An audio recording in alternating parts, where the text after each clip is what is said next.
Assalamualaikum warahmatullahi wabarakatuh. Nama saya Rani Susanti dengan NPM 2140401124 dari Lokal C. Di sini saya akan memberikan jawaban dari PAS Pengantar Teknologi Informasi.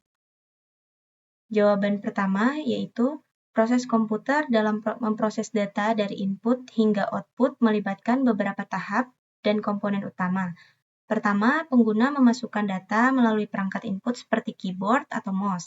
Data ini diubah menjadi sinyal digital yang dikirimkan ke CPU, otak komputer yang bertanggung jawab untuk menjalankan instruksi program. CPU terdiri dari Arithmetic Logic Unit atau ALU yang menangani operasi aritmetika dan logika, serta Control Unit atau CU yang mengarahkan operasi sistem. Data dari perangkat input disimpan sementara di RAM, memungkinkan akses cepat oleh CPU. Saat CPU memproses data, sistem bus memastikan data dapat berpindah efisien antar komponen.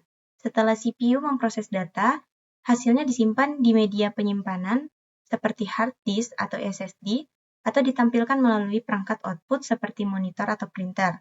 Monitor mengubah data dari digital menjadi tampilan visual, sementara printer menghasilkan bentuk cetakan. Sementara operasi mengelola sumber daya hardware dan menyediakan lingkungan untuk aplikasi berjalan serta mengatur transfer data dan eksekusi instruksi oleh CPU.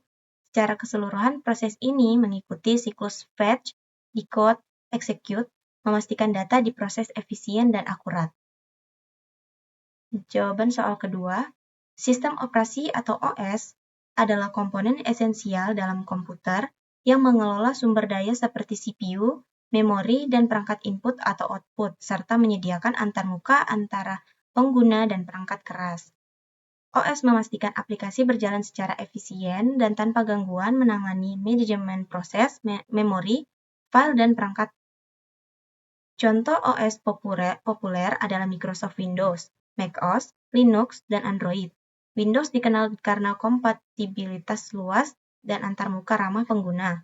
macOS menawarkan stabilitas dan keamanan tinggi dengan integrasi ketat ke perangkat Apple. Linux yang bersifat open source memberikan fleksibilitas dan keamanan, sering digunakan di server dan sistem embedded. OS mempengaruhi kinerja komputer dengan mengelola penggunaan sumber daya secara efisien dan mengoptimalkan tugas-tugas yang berjalan. Dalam hal keamanan, OS melindungi data dan sistem dari ancaman melalui fitur seperti enkripsi, firewall, dan pembaruan keamanan. Dengan manajemen yang baik, OS memastikan komputer berfungsi optimal dan aman dari berbagai macam ancaman. Jawaban soal ketiga, perkembangan internet telah merevolusi cara kita bekerja dan berkomunikasi, mempengaruhi berbagai aspek kehidupan profesional dan personal. Dalam dunia kerja, internet memungkinkan kerja jarak jauh dengan alat kolaborasi seperti Slack, Microsoft Teams, dan Zoom, serta memperluas kesempatan kerja global. Komunikasi menjadi lebih cepat dan efisien melalui email, pesan instan, dan video call. Sementara platform media sosial seperti Facebook dan Twitter memfasilitasi interaksi real-time. Dalam kehidupan personal, internet mengubah cara kita mendapatkan informasi dan hiburan.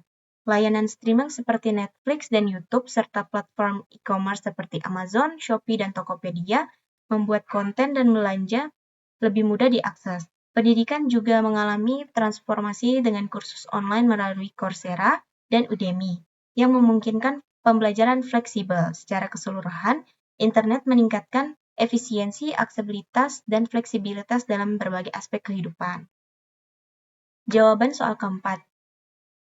Keamanan cyber adalah praktik melindungi sistem komputer, jaringan, perangkat, dan data dari serangan digital yang berniat merusak, mencuri, atau mengganggu informasi dan layanan.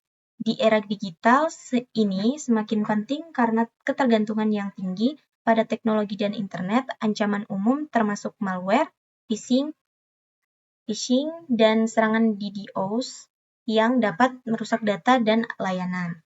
Langkah-langkah untuk melindungi informasi dan sistem komputer meliputi penggunaan perangkat lunak, antivirus yang diperbarui, pelatihan keamanan bagi karyawan, penerapan firewall dan sistem deteksi intrusi, enkripsi data, dan rencana cadangan, serta pemulihan bencana. Tindakan proaktif ini membantu mencegah ancaman, melindungi data, dan membangun kepercayaan pengguna terhadap teknologi yang aman dan andal.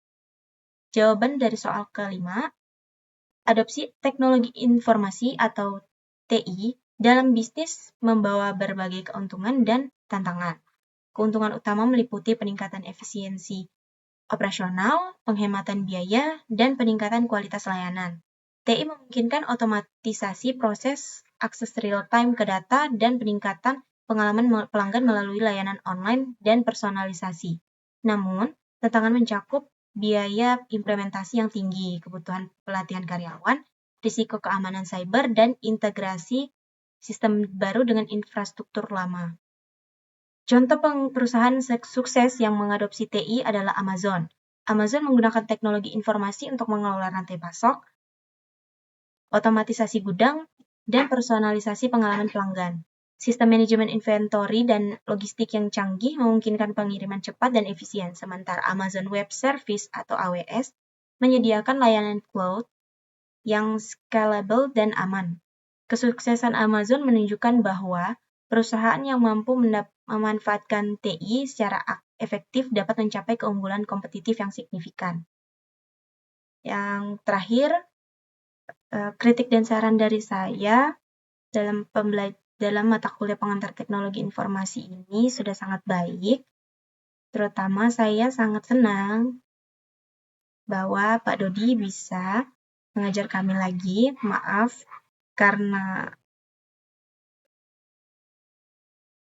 karena kelas kami yang sangat bandel dan Bapak harus lebih tegas dalam memberikan tugas kepada mereka. Jangan biarkan mereka semena-mena sedangkan kelompok lain sudah menyelesaikan tugas sedangkan yang lainnya ada yang belum.